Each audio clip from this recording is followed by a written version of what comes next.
satu tanah air Indonesia. Itu luar biasa, lahir dari anak-anak muda yang sebagian besarnya mungkin nggak sekolahan kayak kita gitu. Yang datang dari pelosok, entah itu dari Sulawesi, Kalimantan, Ambon, Sumatera. Bahkan kalau kita baca sebagian mengatakan ada yang dari Papua dengan susah payah tuh datang ke Jakarta kan, untuk menelurkan satu sikap, satu sumpah yang sampai 100 tahun, bahkan 200-300 tahun yang akan datang, tetap akan dijadikan fondasi dari berbangsa dan negeri. Nah sekarang justru yang saya mau tantang anak-anak milenial sekarang ini adalah, apakah Anda tidak mau membuat satu sumpah pemuda milenial yang sumpah itu akan dikenang, bukannya dikenang, akan berlaku, ya kan, dilaksanakan, dipegang teguh 100 tahun, 200 tahun, 300 tahun yang akan datang. Sumpah model macam apa ya saya nggak tahu. Itulah yang disusun oleh anak-anak muda sekarang ini mendengarnya kan kira-kira.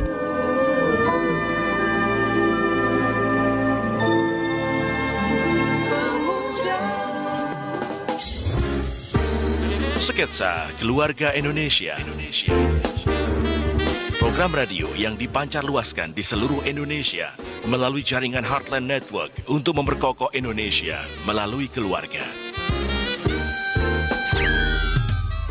Tapi sebelumnya kami ingin menyapa seluruh pendengar yang merilai siaran di hari ini. Radio Respons 93,0 FM Padang, Radio Harmoni 97,0 FM Makassar, Radio Heartline 91,7 FM Lampung, Radio Heartline 100,6 FM Jakarta, Radio Heartline 92,2 FM Bali, Radio Heartline 94,4 FM Samarinda, Radio DKJ 103,4 FM Lubuk Linggau, Radio Shalom 90,2 FM Tobelo Halmahera, Radio CSW 89,40 FM Manado, Radio Gala 107,8 FM Banyuwangi, Radio Elisa 103,9 FM Salatiga, Radio Bonapit 90,1 FM Tarutung, Radio SGFM Blitar, Radio Suara Kasih 99,5 FM Tarakan, Radio Pemulihan Kasih 96,5 FM Bajawa Flores, Radio Rasinda Karanganyar Solo, dan Radio Shalom 107,7 FM Kediri, Jawa Timur.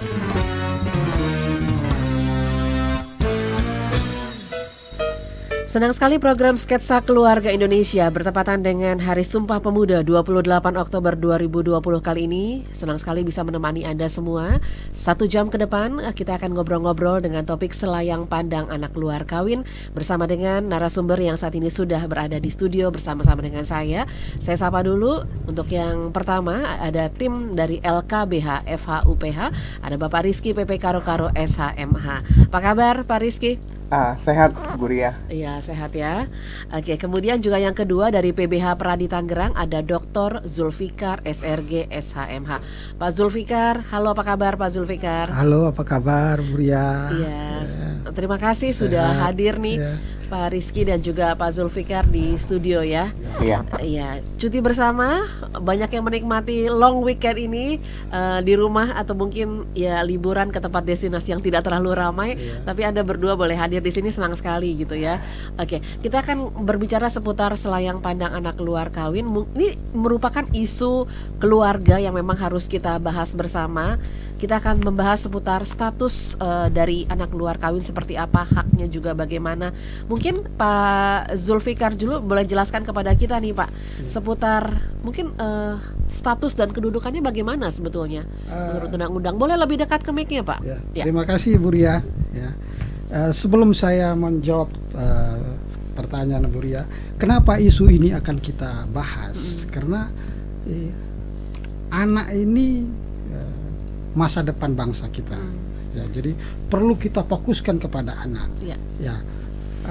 Jadi berbagai undang-undang itu mengatur tentang anak.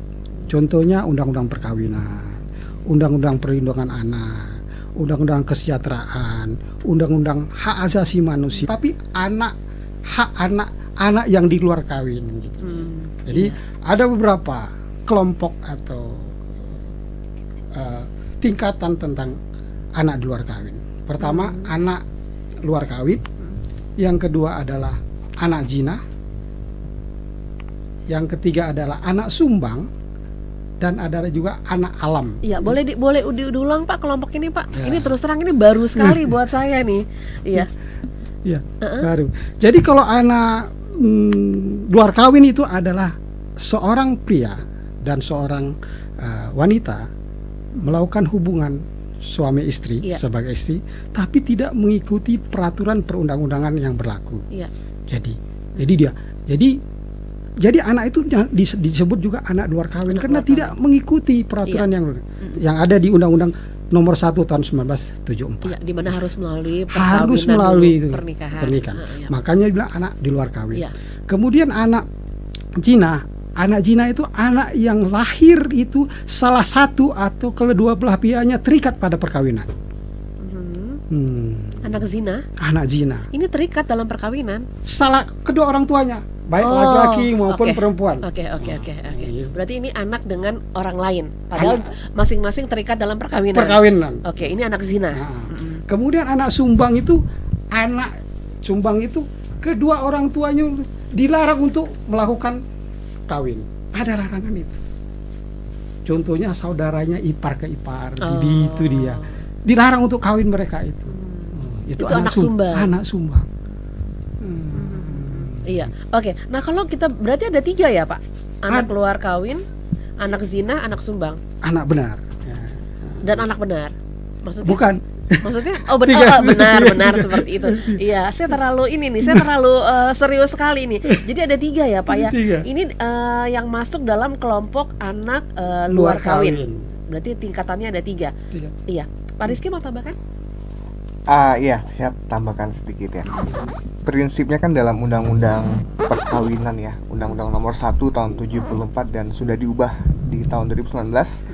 Perkawinan itu kan harus dicatatkan. Jadi perkawinan itu sah jika dilaksanakan menurut agama ataupun kepercayaannya masing-masing. Kayaknya kena face shield deh, Pak. Iya. Iya, nih bunyi-bunyi kena face shield. Saya cepat saja ya. Cepat aja. Ya. Izin ya pemirsa ya. Izin, kami tetap mematuhi protokol kesehatan kok. Karena tetap jaga jarak kok sama Pak Zulfikar. Betul, kita udah 1 meter nih sepertinya. Lebih kayaknya udah. Siap. Iya. Menambahkan sedikit. Jadi memang prinsipnya dalam Undang-Undang Perkawinan yang sah kan adalah menurut agama dan kepercayaannya masing-masing. Betul. Dan juga wajib dicatatkan. Nah, ini yang paling penting nih, kata dicatatkan melalui hukum negara. Kalau secara Islam kan dicatatkan di KUA gitu ya. Sedangkan yang non-Islam dicatatkan di catatan sipil atau Dukcapil. Nah, ini juga mengandung konsekuensi nantinya kalau tidak dicatatkan atau kalau lupa nggak mungkin ya, tapi tidak dicatatkan, sehingga anaknya kan akan dianggap sebagai anak luar kawin juga. Jadi dicatatkannya kemudian. Seperti itu. Saya itu menambahkan dari sudut undang-undang perkawinan. Dari undang-undang perkawinan. Oh, ini masuknya undang-undang perkawinan ya. Oke, nah sekarang kalau kita berbicara seputar status dan kedudukannya sendiri bagaimana? Iya, Pak Zulfikar. Oke. Anak di luar kawin. Pak, agak dekat ke mic-nya, iya. Anak luar kawin. Anak zina maupun anak sumbang ini ada pengaturan melalui pertama adalah melalui KUH Perdata. Diatur oleh KUH Perdata. Jadi akan saya definisikan sepanjang anak luar kawin ini diakui oleh kedua orang tuanya, khususnya laki-laki, maka anak itu sahlah dia. Kalau diakui maksudnya diakui secara lisan? Ada prosedur-prosedur teknisnya.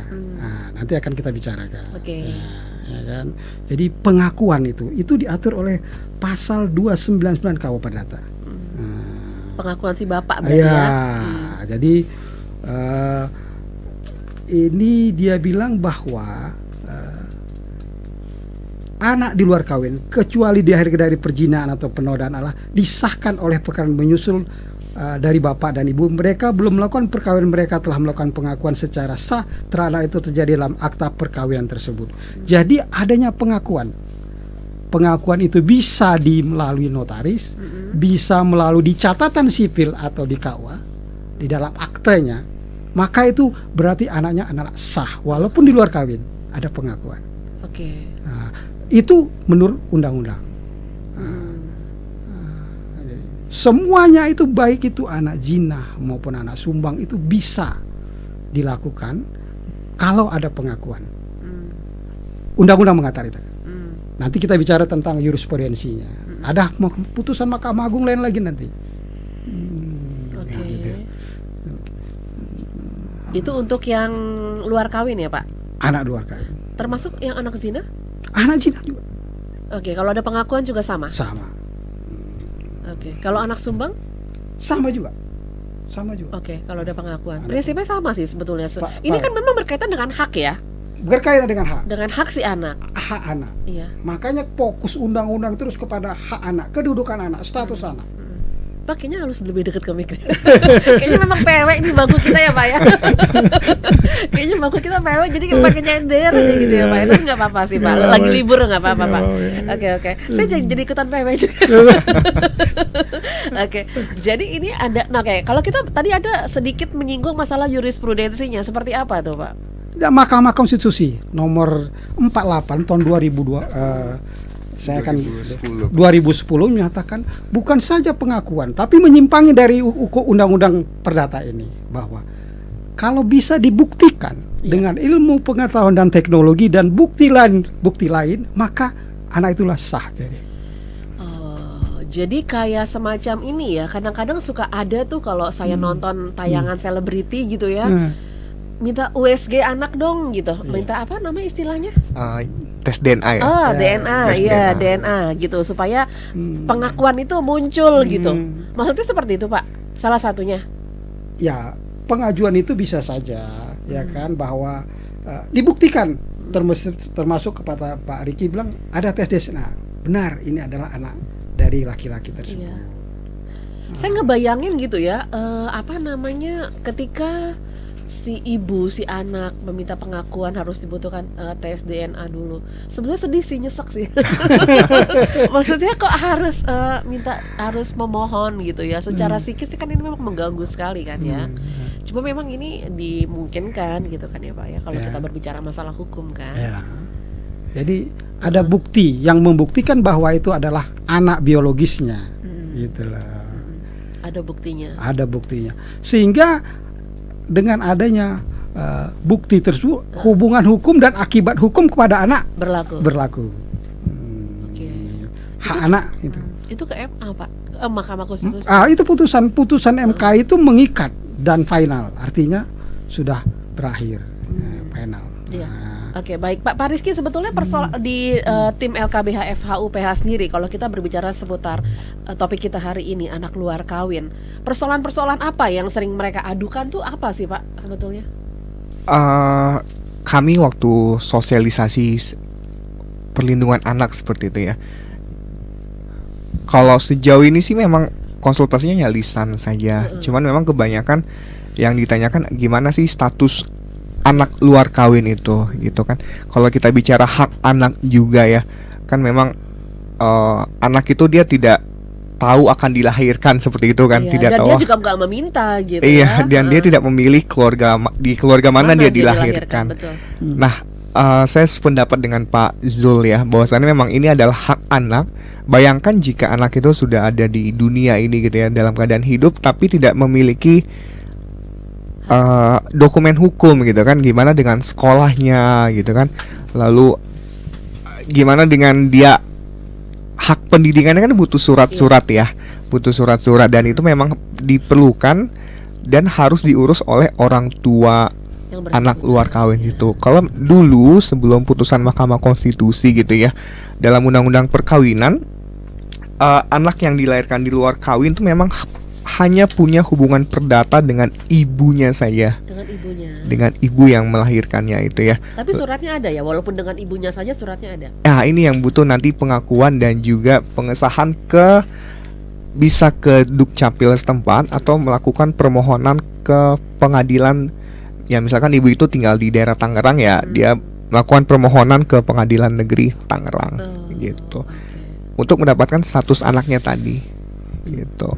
Tapi setelah adanya putusan Mahkamah Konstitusi yang tadinya hubungan perdatanya hanya dengan ibu, lalu dikuatkan dan maksudnya dibatalkan oleh dibatalkan oleh MK, sehingga bukan hanya ibu tapi juga ayah. Cuman syarat tambahannya tadi harus dengan tes DNA itu. gitu. Jadi tes DNA atau tes secara ilmu pengetahuan teknologi lainnya. Gitu. Jadi memang pengesahan itu berfungsi untuk dokumen kependudukan anak itu nantinya gitu. Betul.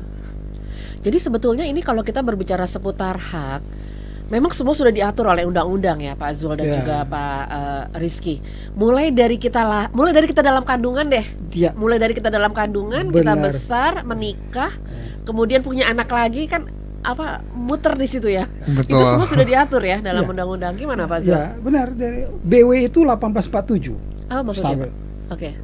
Ya diundangkan dari Kode Napoleon dia sudah ada mengatur tentang anak. Saya bacakan begini. Pasal 2 KUH Perdata. Anak yang ada dalam kandungan seorang perempuan dianggap sebagai telah dilahirkan bila mana kepentingan si anak menghendaki. Dianggap sudah lahir tuh anak. Padahal masih dalam kandungan. Dalam kandungan. Menghendaki dia. Artinya kita jaga kandungan itu. Iya kan? Iya betul. Jadi pengaturan dari Statblad KUH Perdata 1847 sudah mengatur itu, pasal 2-nya itu. Jadi anak yang dalam kandungan itu harus dijaga. Makanya banyak persoalan-persoalan sebagian di masyarakat, ya kan.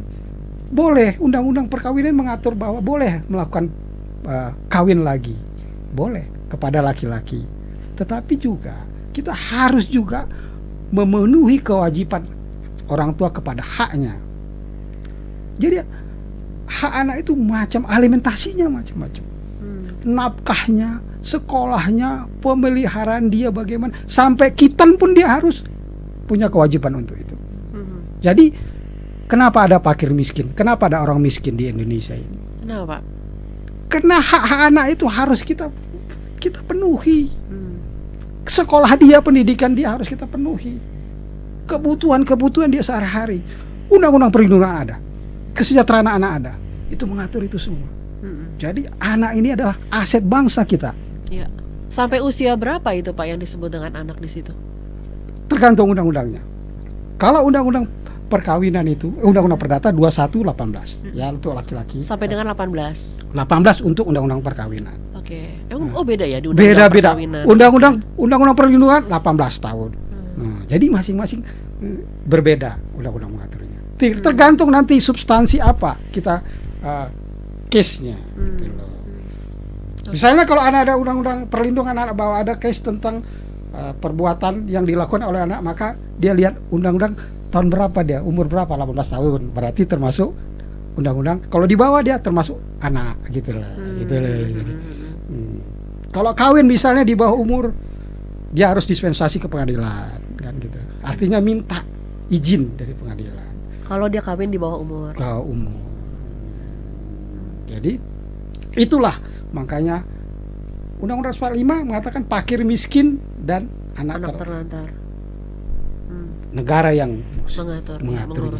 Makanya dari awal kita bagaimana menciptakan anak menjadi kualitas anak supaya tidak menjadi fakir miskin dan pengemis. Nah itu aset negara. Generasi kita harus seperti itu. Makanya anak itu diatur dari berbagai undang-undang. Persoalannya Pak Rizky, kenapa banyak masyarakat kita yang tidak mencatatkan gitu? Oke. Selain tidak mencatatkan, mungkin bahasa mudahnya yang pendengar sering dengar juga ya, atau pernah mendengar lagu dangdut yang hamil duluan gitu ya? Oh ya. Pernah dengar ya? Duluan gitu. Ya, tekdung duluan gitu kan. Habis DP dulu katanya Pak. Mobil kali DP. Iya DP emang. Ya tekdung duluan kan akhirnya memiliki anak gitu kan. Nah sekali lagi memang setelah itu anaknya memang harus dicatatkan.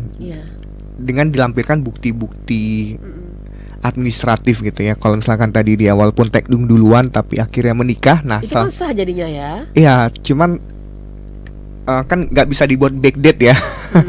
Nggak bisa dibuat backdate, jadi memang tetap perlu pengesahan dari instansi yang berwenang, dalam hal ini pengadilan ataupun Dukcapil gitu. Sebetulnya kenapa masyarakat mungkin tidak mencatatkan? Apakah prosesnya ribet atau gimana? Enggak juga ya, prosesnya mudah ya. Tapi kalau dalam masa pandemi ini kan memang ada protokol yang harus ditaati, misalkan untuk ke KUA gitu ya, ataupun ke Dukcapil gitu ya. Dan karena masa pandemi ini juga memang bisa dilakukan permohonan secara online gitu. Permohonan secara online, tapi nanti prosedurnya tetap offline sih. Jadi memang daftarnya online gitu kan. Tetap harus datang juga ke sana ya. Iya. Dan beberapa alasan ya yang pernah saya ketahui kenapa tidak ingin dicatatkan gitu ya. Satu, mereka tidak tahu. Nah, ini kan juga perlu disosialisasikan gitu mereka kan. Mereka tidak tahu. Ya, jadi mungkin mereka pikir ketika orang tuanya sudah menikah secara agama udah cukup gitu ya. Betul, secara agama atau secara adat saja gitu kan. Kan yang penting, oh ini udah sah secara agama, secara adat, tapi status hukum perkawinan secara negaranya bagaimana gitu kan. Makanya ini juga harus diperhatikan, apalagi kalau misalkan pendengar diajak kawin gitu ya, tapi oleh calonnya nggak mau dicatatkan. Nah itu sebaiknya cari yang lain lah. Cari yang lain, betul. Iya. Gitu. Jadi memang penting banget untuk pencatatan perkawinan gitu sih. Gitu. Untuk agama apapun gitu ya. Gitu status kan. hukum secara negara. Ya. Betul, status hukum secara negara. Jadi ada 3 nih, kawin secara adat gitu kan, secara agama dan juga secara negara tadi. Gitu. Dalam hal ini melalui undang-undang perkawinan dan juga peraturan pemerintah tentang undang-undang perkawinan tadi gitu. Intinya sih dicatat sih. Iya, gitu. betul. Tapi memang ini juga ya persoalan di negara kita tuh kalau saya lihat juga di beberapa daerah mereka lebih mengutamakan nikah secara adat dulu gitu. Buat dia itu yang paling penting gitu. Dibanding pencatatan nanti aja deh. Akhirnya ketika anak itu lahir udah besar sekolah ternyata masih bisa tuh tanpa surat gitu ya. Ketika anak udah mau kuliah baru deh gitu ya. Baru kepikiran untuk mencatatkan gitu. Karena yang dalam pikiran mereka dari awal lebih penting adat dulu nih gitu. Masih begitu nggak sih Pak sekarang, Pak Zul? Ya, saya mungkin menambahkan dari teman saya Pak Rizky bahwa faktor-faktor kenapa ada anak luar kawin tersebut. Ya karena faktor pertama karena mereka mengadakan hubungan karena cinta. Karena cinta. Cinta remaja itu kan biasa kan. Masih menggebu-gebu. Menggebu-gebu cinta, ya kan? Pernah ya Pak? Jadi remaja-remaja yang melakukan hubungan di luar perkawinan, nafsu lah, karena nafsu. Hamil gitu loh. Terus karena ini masih remaja maka belum dicatat dulu, iya kan gitu, iya kan. Kelarin sekolah dulu. Kelarin sekolah dulu. Nanti, tapi secara hukum Islam misalnya mungkin melaksanakan syarat-syarat berdasarkan hukum Islam, ya kan. Nah, kedua karena faktor mau sama-sama saja. Ya, mau sama mau. Lupa diri dia. Ya. Lupa diri. Sama-sama cinta jadi mau sama mau. Mau sama. Kemudian faktor kebutuhan biologis bisa saja. Oke. Ya. Ya, bisa. Bisa ke faktor biologis. Pikirlah gitu kan. Kebutuhan biologis. Kemudian ada lagi faktor ekonomi. PSK tersebut. Oh iya, ya banyak PSK yang memang anak-anak lahir dari PSK ya. Itu. Jadi faktor-faktor itulah menciptakan anak di luar kawin. Betul. Sehingga Pak Riki bilang tidak tercatat. Gitu. Sehingga haknya mereka tidak terpenuhi. Tidak terpenuhi. Bagaimana anak tersebut? Bagaimana masa depan anak tersebut? Kan gitu. Itulah yang makanya undang-undang terus mengatur ini, undang-undang tentang anak ini. Gitu. Perlu pengaturan masa depan anak, ya kan. Jangan sampai jadi beban negara juga kan. Fakir miskin dan anak teradik dipelihara oleh negara.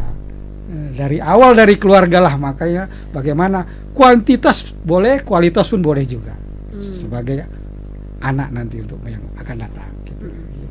Tapi dari LKBH sendiri Pak Rizky dan juga mungkin dari Peradi nih Pak Zul, pernah nggak sih jemput bola gitu ya?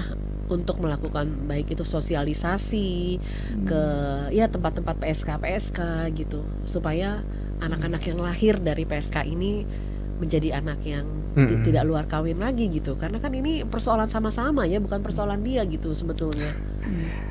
Iya, kalau dari tim LKBH sih sejauh ini belum pernah sosialisasi ke ya bukan tim ya, apa maksudnya ke wanita-wanita yang ya maaf kata dia harus terpaksa melakukan itu gitu kan. Itu kan terpaksa nggak mungkin lah karena cita-citanya mau jadi PSK nggak ada. Betul, terpaksa dan mungkin dipaksa juga kali oleh oknum gitu kan ya. Iya betul. Iya, tapi kami pernah kami sebutkan tadi ya, kami pernah melakukan sosialisasi undang-undang perlindungan anak gitu. Jadi memang di waktu itu memang bekerja sama dengan pemerintah kota Tangerang gitu kan. Di situ ya kami selipkanlah hak-hak anak seperti tadi gitu. Tapi memang tidak terfokus untuk anak luar kawin karena memang saat itu statusnya kan pelajar-pelajar ya. Kami menganggap pelajar itu ya status administrasinya udah sah gitu, udah benar karena akan ada dokumen kependudukan gitu kan, terus ada akta kelahiran gitu. Nah, cuman tetap kami ini sosialisasikan agar mereka tidak melakukan hal seperti ini gitu. Jadi supaya tidak ada persoalan baru lagi. Ya, jadi kalau memang ingin punya anak, nikah dulu gitu kan. Nikah dulu, catetin barulah diproduksi. Tanda kutip. Umurnya pas dulu lah gitu ya. Betul. Kalau secara undang-undang, yang undang-undang perkawinan terbaru gitu ya. Ya, ini kan juga salah satu cara menghindari pernikahan dini. Kalau dulu ada sinetronnya, ini sekarang udah dikuatkan dalam undang-undang. Kalau sekarang minimal tuh umur 19 tahun. Nah, 19 tahun baru pria dan wanita boleh melangsungkan pernikahan. Kalau tidak, maka yang disebutkan Pak Zul tadi, perlu adanya dispensasi dari orang tua gitu, atau izin dari orang tua. Nah, biasanya dispensasi ini tadi kembali ke udah hamil duluan tapi dia masih umur pelajar. Nah, ini diperlukan dispensasi gitu. Oke, Pak Zul mau tambahkan? Saya rasa clear ya. Belum ada pertanyaan. Iya, oke. Nah, nanti saya akan coba cek beberapa pertanyaan yang masuk ya, baik melalui WA dan juga melalui YouTube. Oh ya, kita live YouTube ya. Silakan Anda bisa menyaksikan melalui channel YouTube di Heartland Network. Lupa nih tadi saya informasikan. Kita live YouTube untuk saat ini melalui channel Heartland Network. Kita akan break dulu sebentar ya. Nanti kita akan sambung lagi di sesi yang kedua bersama dengan Pak Rizky PP Karo SHMH, tim LKBH FHUPH, dan juga ada Dr. Zulfikar SRG SHMA PBH Pradi dari PBH Pradi Tangerang. Anda bisa bergabung bersama dengan kami buka melalui 0215919244 dan juga melalui kolom chat boleh ya dirinya ya. Oke, kita coba dulu deh ya. Oke, halo. Oke, halo. Selamat siang. Iya, selamat siang. Silakan Pak Surya dan bapak Narsum semua. Saya tadinya mau biarin denger lagu dulu deh, nggak apa-apa gitu. Tapi udah diangkat. Nggak apa-apa. Iya, takutnya nanti malah menunggu. Dari Pak siapa Pak? Suryadi, Bu. Oke, silakan Pak Suryadi. Ya. Pak Suryadi di mana? Tangerang ya? Enggak, di Kalideres. Kalideres, silakan Ya. Pak Suryadi. Iya. Bapak mau menanyakan sedikit tadi yang mengenai ada tes DNA segala macam itu ya. Biasanya kan mohon maaf kali terjadi kalau sudah ada kejadian baru ada tes DNA. Boleh tahu nggak sekedengerannya sekarang ini kalau tes DNA itu biaya mandiri itu berapa besar ya? Itu yang pertama. Biaya tes yang DNA. Kedua, biaya tes DNA. Nah, kemudian juga kalau biaya pembuatan data gigi. Mohon maaf kalau biasanya ada korban pesawat jatuh segala macam kan nanti ada harus penyamaan gigi dengan keluarga kandungnya begitu ya. Nah, dimungkinkan nggak bahwa Bapak dari sisi aspek hukum sekarang ini data yang dua tadi saya tanyakan itu kita buat secara mandiri masyarakat, walaupun bukan kewajiban karena kalau kewajiban jatuhnya mahal ya Bu. Nah jadi yang bersedia saja itu nanti digabungkan sama paspor boleh atau sama IKTP begitu. Ini kita buat hukumnya secara yang bersedia silahkan, yang belum nggak apa-apa begitu. Karena saya berpikiran kalau sudah kejadian baru itu diungkit-ungkit menyedihkan, kan keluarga sedang berkabung begitu. Lebih baik kalau saya pribadi sedia payung sebelum hujan. Mudah-mudahan setelah kita buat itu anak keturunan kita nggak ada yang pakai, walaupun kita sudah buat dua itu tadi, tes DNA dan data gigi.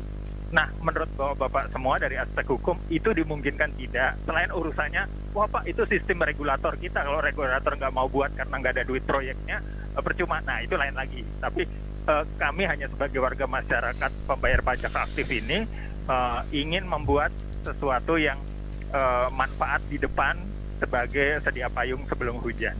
Sebelum saya pamit turun, ada yang kurang jelas bahwa Bapak ada yang mau ditanyakan dulu ke Pak Suryadi?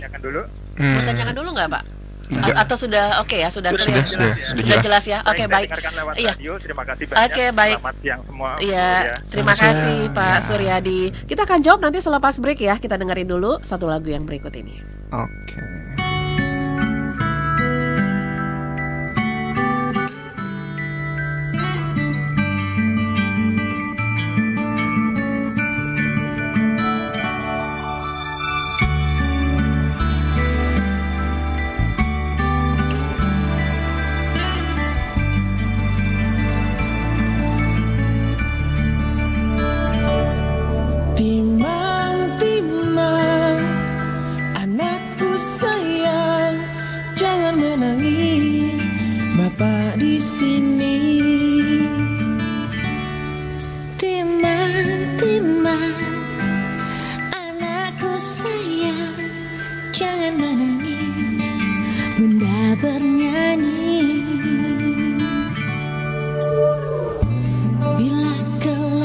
kau dewasa, sayangi saudara, sayangi sesama dengan cinta.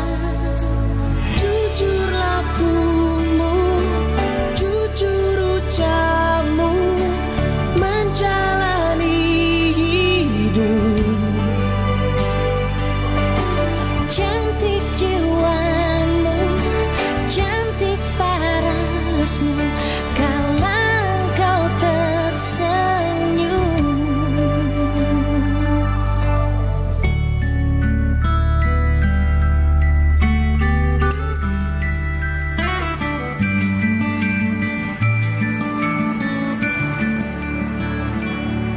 Timang-timang, anakku sayang, cepatlah tidur, janganlah nakal. Timang-timang, anakku sayang, mimpi yang indah nyenyakan tidurmu. Doa kami sertakan, temani dirimu menjalani hidup. Oh anakku, jujur lakumu, jujur ucapmu, menjalani hidup. Cantik jiwamu, cantik parasmu, kalau kau tersenyum.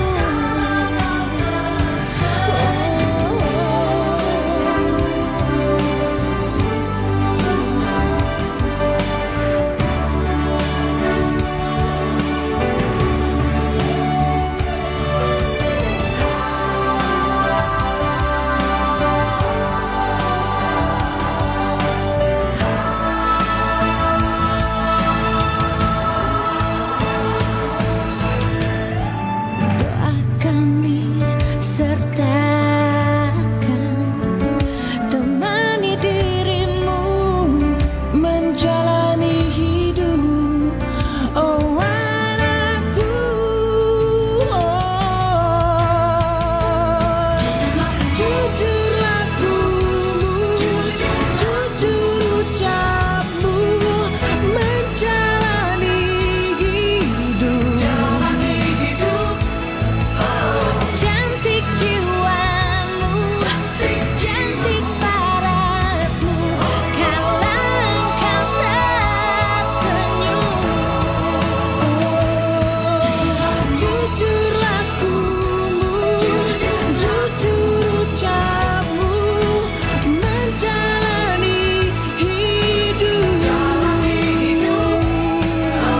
Cantik jiwamu, cantik parasmu, kalau kau tersenyum.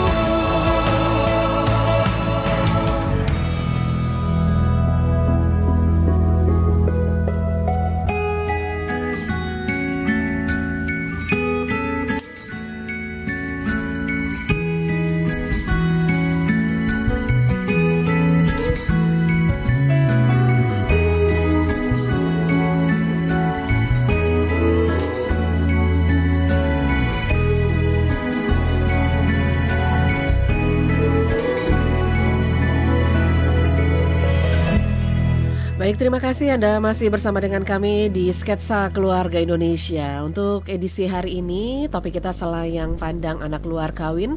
Bersama dengan dua narasumber saya dari PBH Pradi Tangerang, ada Bapak Dr. Zulfikar SRG SHMH, dan juga dari tim LKBH FH UPH, ada Pak Rizky PP Karo Karo SHMH ya. Kita akan jawab tadi pertanyaan dari Pak Suryadi sebelum nanti saya ke kolom chat di YouTube. Sudah ada yang bergabung ya, dan juga melalui WA juga sudah ada yang tanya. Ya, baik, saya untuk pertanyaan Pak Suryadi tadi gimana nih? Pak Zul mau jawab? Iya, mau Pak Zul nanti Pak Rizky boleh tambahin. Oke. Ya. Terima kasih Pak Suryadi. Ya. Tadi Pak Suryadi bertanya bahwa bagaimana untuk mengajukan bukti tentang tes DNA dan geliginya. Ya. pertanyaan saya itu untuk apa? Nah, kalau untuk mengajukan pengakuan anak itu ada diatur. Jurisprudensi Mahkamah Konstitusi telah mengaturnya tentang adanya pengajuan dibuktikan dengan ilmu pengetahuan teknologi dan bukti lainnya sepanjang untuk mengenai anak. Tapi kalau untuk tindak pidana itu kewenangannya beda lagi. Itu bisa kepolisian, ya kan? Kalau memang ada tindak pidana. Nah, jadi tergantung pembuktinya untuk apa. Jadi tujuannya pembuktian untuk apa. Nah, jadi kita harus melihat bahwa Pak Suryadi ini untuk mengajukan bukti tes DNA dan postmortem itu untuk apa gitu loh. Jadi kita harus tanya dulu kepada Pak Suryadi. Demikian. Pak Rizky mau Iya, tambahin? saya menambahkan sedikit ya. Tapi kalau untuk biaya tes DNA segala macam gitu, Iya, kalau Iya, biaya memang coba. sebenarnya tergantung rumah sakit masing-masing ya. Tapi saya coba tadi searching beberapa rumah sakit gitu ya. Dan saya menemukan salah satunya di RSUP Cipto Mangunkusumo. RSCM ya Pak ya? Iya, RSCM ini datanya Mei 2020 sih, harusnya sih masih Harusnya sekitar masih itu ya. valid ya.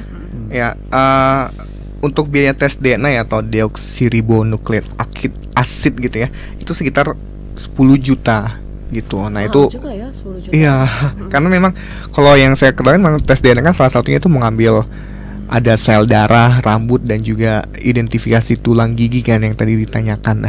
Nah, cuman kalau memang kegunaannya untuk apa tadi mendasarkan anak luar kawin tadi, nah itu bisa nanti dijadikan salah satu bukti dokumen pendukung ya, atau dokumen administratif untuk mengajukan permohonan ke pengadilan tadi sih. Dan memang itu salah satu yang akurat gitu ya, gitu karena kan ngetes DNA antara ayah dan ibunya, dan itu kan sifatnya kekal ya, karena kan kita masing-masing memiliki DNA yang berbeda walaupun itu kembar. Gitu sih. Tapi memang kalau memang untuk digunakan untuk pengakuan anak luar kawin tadi, itu memang bisa dipergunakan gitu. Kalau tadi sifatnya mencegah, nih yang saya tangkap adalah mencegah agar tidak timbul di kemudian hari gitu ya, tidak timbul apa sih kesalahpahaman mungkin ya, anak ini anak siapa sih, yang saya tangkapkan seperti itu. Tapi memang kalau ingin melakukan tes DNA ya monggo saja ke rumah sakit yang terdekat lah seperti itu. Tapi kalau untuk gambaran harga sih, gambaran biaya kurang lebih tadi ya, kalau di RSUP Cipto Mangunkusumo tuh 10 juta. Itu saya kutip dari Harian Kontan gitu ya, Mei 2020. Oke, baik. Ya itu untuk Pak Suryadi tadi ya. Tapi apakah dimungkinkan gitu untuk kayak paspor, IKTP segala macam gitu? Apa? Oh, kalau sudah dapat penetapan tadi ya bisa dilakukan untuk dokumen apapun Untuk lagi. yang lain ya, Iya, untuk semuanya. Oke, betul. baik. Dari Pak Tony melalui kolom chat. Oke, baik. Tapi saya bacakan dulu dari Pak Tony sebelum nanti saya jawab dari telepon ya. Dari Pak Tony, kalau ada ALK, ini anak luar kawin ya. Kalau ada ALK yang lahir dan punya akte lahir, hubungan hukum dengan ibunya saja. Kemudian ortunya kawin sah, ada akte kawin catatan sipil, dan kalau ortunya cerai, apa ayah biologisnya bisa tuntut hak asuh ALK tersebut? Dari Pak Tony. Bisa diulangi ya? Iya. ALK hubungan hukum dengan Kalau ibunya iya. pertama. Oke, kalau ada ALK yang lahir dan punya akte lahir, hubungan hukum dengan ibunya saja. Kemudian ortunya kawin sah, ada akte kawin catatan sipil, dan kalau ortunya cerai, apa ayah biologisnya bisa tuntut hak asuh ALK tersebut? Oke. Saya juga masih agak bingung, tapi boleh. Mungkin saya Oke. bisa. Oke. Dari Pak Zul dulu deh, Pak Zul. Ya, terima kasih Pak Tony. Ya. Jadi anak luar kawin itu anak yang tidak sah sepanjang bisa dibuktikan melalui adanya ilmu pengetahuan teknologi dan bukti lainnya, ya kan. Jadi menjadi anak sah. Kalau orang tuanya ya mengajukan bahwa itu anak yang nasabnya dulu kan nasabnya akte kelahiran adalah ibunya, kemudian setelah itu dia mengajukan bahwa ini anak saya juga gitu loh, maka anak itu anak sah jadinya. Sepanjang itu bisa dibuktikan bahwa pengakuan kemudian dibuktikan dengan ilmu pengetahuan teknologi, ya, dia adalah anak biologisnya, maka itu anak sah.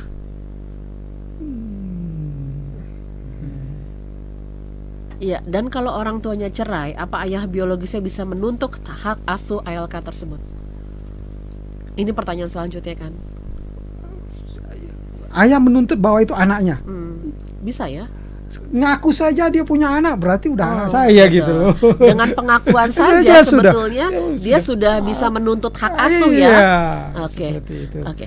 Baik. Apalagi dia bisa membuktikan secara bukti, secara ilmu pengetahuan teknologi seperti yang dibilang Pak Riki ada DNA, maka ya anaknya itu anak sah. Iya. Kita terima telepon dulu ya. Oke, halo. Halo, selamat siang. Halo. Selamat siang. Selamat siang kembali. Oh iya Bu Pak, Ria. Pak Suryadi tadi ya, sepertinya masih ada yang belum Ditanya ini sama nih. Bapak, masih ditanya keperluannya begini Pak. Jadi kami itu mau sedia punya data untuk di pribadi karena kami kan sering berjalan keluar kota segala macam yang resiko untuk mohon maaf fatalitasnya itu tinggi begitu. Jadi kami punya data sehingga kami suka dengar itu lebih sedih kalau diminta data DNA-nya, diminta data geliginya di keluarga yang sedang bermusibah. Itu dimintakan tentu orang sedang keluarga ini atau person Iya, itu sedang malah dibuat ribet ya Pak.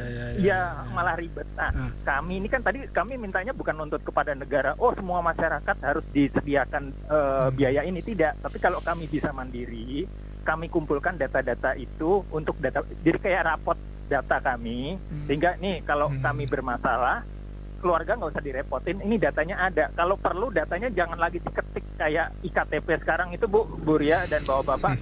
Kalau mau proses itu masih diketik-ketik segala macam, diakurin lama. Padahal sudah dukcapil sistemnya udah oke. Mau saya tinggal dibaca scan QR code. Nah, di scan gitu aja langsung udah lebih cepat, bahkan lebih cepat dari barcode, ya kan. Nah, ini dimungkinkan nggak sih Bapak? Walaupun oke tadi dibacakan 10 juta ya kami mikir-mikir lah kalau perlu pakai leasing deh bahasanya kalau ada leasingnya ya. Nah tapi kalian mau ditanyakan satu kalau yang untuk data geligi berapa Pak? Jadi ini mungkin bisa buat juga beberapa warga masyarakat yang lebih menyakitkan kalau keluarga sedang dirundung duka kemudian diminta data ketimbang kami sedang berbahagia biasa, kami sediakan data itu masing-masing begitu. Makanya sebelum saya pamit turun, ada yang mau ditanyakan dulu nggak Bapak? Ada yang kira-kira nggak masuk akal, nggak masuk logis nggak begitu? Iya. Atau cukup jelas? Saya izin tanya nih. Tadi vitalitas apa? Saya mendengar kata vitalitas tinggi ya. Tingkat meninggalnya tinggi. Oh, fatalitas. Oke. Saya dengar vitalitas. Fatalitas tinggi. Ya. Walaupun ini makanya tadi dari awal saya menelpon tidak saya bilang, oh berikan kepada seluruh masyarakat ditanggung oleh APBN negara, tidak, tapi kan biaya mandiri begitu. Oke. Nah sekalian jadi saya keingetan Bu Riyama dan Bapak semua, Iya. memang kalau tes DNA yang karena kasus perdata pidana begitu bukan karena mandiri, yang sekitar 10 itu tadi ditanggung oleh negara atau tidak? Walaupun amit-amit saya nggak keinginan untuk itu ya, tapi biayanya berbeda nggak, maksudnya ditanggung oleh negara atau tetap mandiri oleh yang bersangkutan. Mungkin itu Oke, dulu aja. baik. Saya dengar lewat radio. Terima kasih banyak Pak Bapak, Suryadi, Bu Ria. terima Selamat kasih. siang. Iya, selamat siang. Silakan. Terima kasih Pak Suryadi. Ya, saya hanya bisa menjawab untuk nanti rekan saya yang pertama, yang kedua itu bahwa mengenai tentang pengajuan tes DNA itu yang baik perdata maupun pidana, memang kalau memang kasusnya privatisasi bahwa tanggung sendirilah untuk perdatanya. Misalnya mengajukan permohonan atau gugatan, maka pihak penggugatlah yang membiayai tersebut. Kalau di tingkat ada tentang pidananya misalnya di penegak hukum, di polisi maupun di kejaksaan, maka biasanya ada anggaran di sana. Tetapi mungkin dia nanti akan bermusyawarah, ini anggaran sebesar ini, mereka akan menyampaikan seperti itu. Setahu saya selama saya pengalaman ini, pada saat saya mengurus kasus tentang anak di luar kandungan juga, bahwa ini anak dalam kandungan ini anak siapa, maka harus dari tingkat penegak hukum itu menyampaikan biayanya sekian, ini gimana nih, harus kita, karena anggaran di penegak hukum cuma sekian, ini gimana biayanya, itu mereka mungkin bisa bermusyawarah. Nah, untuk yang pertama mungkin Pak ini bisa Bisa tambahkan Pak, silakan Pak Rizky. Iya. hmm, Ya kalau memang ingin tes DNA pribadi kan kurang lebih sekitar itu ya memang, tapi kan tiap rumah sakit beda ya. Ya katakanlah range-nya antara 5 sampai 10 tadi lah, seperti itu. Memang kalau nanti datanya seperti apa sih saya belum bisa menjawab ya, tapi memang yang saya ketahui kalau misalkan nanti tes DNA pasti nanti akan ada, kita seperti di ya misalkan kita kayak sekarang kan tes COVID ya, nanti itu langsung ada hasilnya berupa lembar kertas juga tuh yang menyatakan oh hasil tes DNA-nya adalah ABCD gitu dengan bahasa medisnya gitu sih. Oke, baik.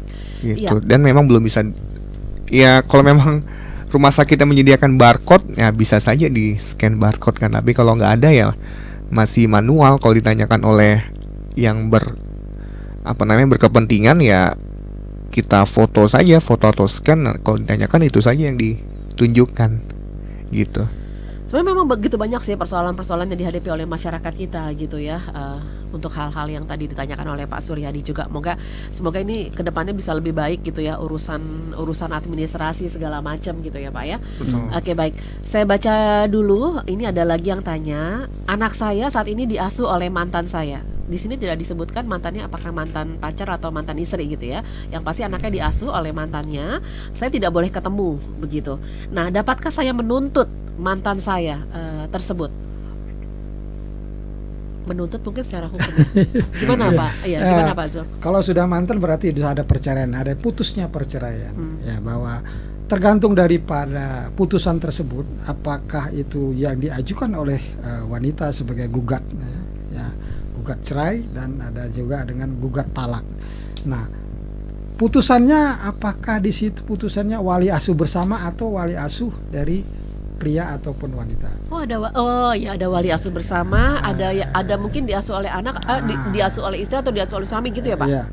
Tetapi itu semuanya dari pihak laki mempunyai hak untuk melihat anaknya, punya hak anak dia. Dan itu hak anak ya. Hak anak, Hak semuanya sih, hak orang tua, hak anak juga ya. Walaupun dalam putusan itu ada yang diwaliasi umur 12 tahun ke bawah. Ya kan, undang-undang tentang KHI kompilasi hukum bisa mengatakan bahwa 12 tahun itu Ikut ibu ya. ikut ibu. Tapi ayah punya hak Ayah untuk punya hak. melihat juga.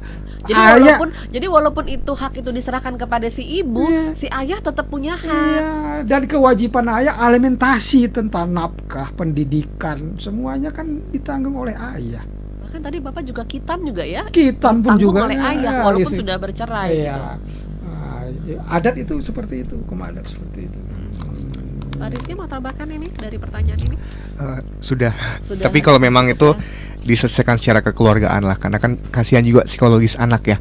Kalau misalkan dihalang-halangi untuk bertemu dengan salah satu orang tuanya gitu sih. Ini yang sering juga kita tonton ini Pak, di gosip-gosip rebutan anak segala macam gitu-gitu Betul, ya. karena- Itu kan sebenarnya karena ego ya. Betul, karena ego dan tadi kasihan psikologis anak kan. Dan kalau misalkan diselesaikan secara hukum juga kurang ini Pak ya, kurang srek lah. Jadi memang internal dulu saja diselesaikan. Gitu sih. Dasar hukumnya saya belum tahu bahwa bisa dituntut tidak. Iya. Ya kan. Tadi saya berpikir penelantaran anak, tapi kayaknya nggak mungkin ya, karena kan ini Karena anaknya iya dirawat anak ya. iya anak dirawat, karena kan tidak diizinkan aja untuk bertemu gitu kan. Gitu. Kalau yang saya lihat kan memang itu ya, kalau di tayangan-tayangan selebritis gitu, kalau saya lihat itu mungkin ibunya atau ayahnya sudah kawin lagi, pasangannya yang nggak bolehin, takutnya ketemu lagi, nggak usah, biar nggak ketemu gitu sebetulnya. Iya, ada juga tuh kayak gitu. Kayak gitu-gitu kan. Tapi undang-undang perlindungan anak mengatur itu. Undang-undang perlindungan anak. Iya. Jadi makanya kenapa banyak yang lari juga ke itu ya Pak, ke KPAI, ke segala macam, minta mediasi, tolong dimediasi untuk bisa bertemu gitu ya Pak ya. Betul. Ya mungkin bisa dilaporkan kalau tadi pengasuhannya nggak ini ya, pengasuhannya kurang elok, atau mungkin anak yang diasuh itu dianiaya dan sebagainya, tentu baru bisa dilaporkan secara hukum gitu. Tapi kan kalau dari pertanyaannya kan hanya tidak diizinkan bertemu ya, jadi memang diselesaikan secara kekeluargaan saja sih. gitu. Jadi itu untuk jawabannya tadi ya. Cara kekeluargaan balik lagi sih sebetulnya ke situ ya, masalah komunikasi nih. Betul. Gitu. Betul. Awal-awalnya aja kan ya menggebu-gebu gitu ya, pengen bersama, pokoknya pengen sama-sama terus. Pas Betul. tiba-tiba ada masalah, akhirnya kelar gitu. Betul. Kalau berpikiran saya agak ini ya, berpikiran visioner gitu ya. Kalau misalkan salah satu datang tiba-tiba gitu ya, masa sih yang satunya tega melaporkan penculikan gitu, karena Padahal kan itu anak bersama. Anak Betul. bersama, ya benar. Bukan penculikan. Bukan penculikan. Betul, ini polisi juga bingung kan, ini penculikan tapi anak yang gitu, jadi nggak selesai lah, malah makin ruwet. Bukan cuma Gitu. polisi yang bingung, kita juga bingung. Sebetulnya gitu ya. Betul. Oke, baik, kita sudah ada di menit-menit akhir nih. Mungkin dari obrolan ini apa pesan yang ingin Anda sampaikan terkait dengan setelah yang pandang anak luar kawin ini? Dari Pak Zul dulu. Ya, Mungkin saya- masih ada yang mau ingin Anda sampaikan Pak terkait topik kita? Ya, undang-undang kita mengatur boleh kawin lebih dari satu. Sampai katanya hukum Islam mengatakan 4 pun boleh. 4 kali kawin masih boleh. Boleh. Tapi harus di hadapan pengadilan agama. Dan seizin istrinya ya, Pak ya? Seizin Izin di istri. hadapan hakim juga. Tapi gitu loh. Ya. Banyak sekarang, ini mohon maaf saya tidak ini ya, ada pingin kawin siri macam anaknya ada di sana. Itu yang menjadi masalah bangsa ini. Itu sebenarnya kawin siri itu gimana sih Pak? Di undang-undang Tidak sah. nggak sah kan? Tidak sah. Tidak menurut undang-undang. Ya kan? Dan tidak dicatat kan? Iya, tidak sah. Anaknya bagaimana? Nasab anaknya ke ibunya. Kalau diakui, maka harus ada izin. Ini benturan administrasi juga kan? Karena harus ada izin dari istri pertama. Ya. Anak kita kalau misalnya mampu, seperti saya ini mampu, diizinkan oleh istri untuk kawin lagi, kemungkinan niat saya enggak lah seperti itu ya Bu ya. Alah, Cukup jangan ya, satu Pak. ya. Cukup Satu cegah. juga nggak bisa Oh, habis. iya. Tetapi boleh kawin lagi. Undang-undang boleh membolehkan.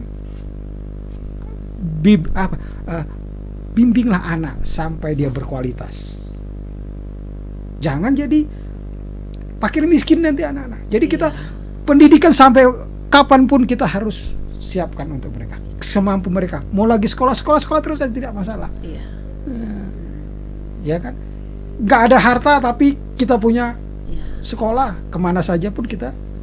Ya itu. Ada bilang dulu, ini anak nih harta saya. Ya harta gitu saya, ya. makanya sekolah yang tinggi dah dia. Sekolahlah dia sampai semampu orang tuanya. Itu yang harus kita sampaikan kepada para orang tua para orang tua di rumah. Jadi kualitas kita boleh kuantitas kalau memang mampu gitu. Tapi kualitas itu supaya tidak beban negara ini nanti. Fakir miskin dipelihara oleh negara. Ini yang harus masa depan kita akan lebih baik gitu deh. Iya, Itu dah. betul. Demikian. Terima kasih. Dari Pak Rizky nih, gimana Pak Rizky? Iya, dari saya dari sudut pandang pemuda lah ya. Karena ada anak muda. Ya. Jadi memang sebisa mungkin hindari memiliki anak di luar kawin gitu, karena tadi yang pertama akan ada hak anak yang dikorbankan gitu. Misalnya tadi hak untuk sekolah, jadi kan memerlukan administratif, surat-surat dan sebagainya seperti itu kan.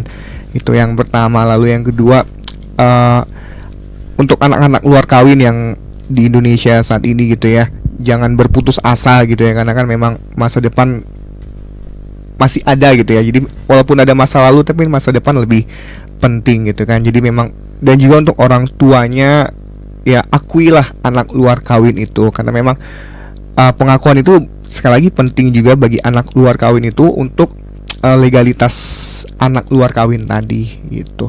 Lalu yang terakhir, hubungan perdatanya, maksudnya hubungan hukumnya, kalau dulu hanya ibu, tapi setelah ada putusan Mahkamah Konstitusi, ayah yang telah dilakukan tes DNA juga memiliki hubungan keperdataan gitu. Jadi tidak lepas begitu saja gitu. Lalu terakhir, kalau misalkan anak luar kawin menuntut waris gitu ya, atau berhak mendapatkan waris atau enggak gitu ya, saya mengutip pasal 863 KUH Perdata, memang ada legitimate porsi, dan untuk anak luar kawin itu mendapatkan 1/3 atau 1/3 gitu. Jadi pesan saya untuk anak luar kawin, tetap semangat karena masa depan kalian pasti akan lebih baik dari orang tua kalian, gitu sih. Betul. Baik. Oke, mungkin untuk Anda yang ingin mendapatkan bantuan hukum dari LKBH Eva UPH, Anda bisa datang ke gedung Heartline Center. Kebetulan kantornya ada di lantai 2 gedung Heartline ya. Kalau Peradi kantornya di mana Pak? Pak Zul? Di Taman Royal. Taman Royal, Ya, Taman Tangerang ya Pak ya. Taman Royal. Taman Royal Tangerang. Oke, baik. Sekali lagi terima kasih Pak Zulfikar, terima kasih ya Pak Zul. Pak Rizky, thank you ya. Oke, Iya. thank you Bu Ria, thank baik. you Pak Zul. Terima kasih juga untuk Anda yang sudah menyaksikan semua. Silakan untuk Anda yang tertinggal tadi bisa lihat lagi, bisa nonton lagi siaran kita bertiga kali ini melalui channel YouTube di Heartline Network. Sekaligus saya Ria pamit undur. Keep on growing and never give up.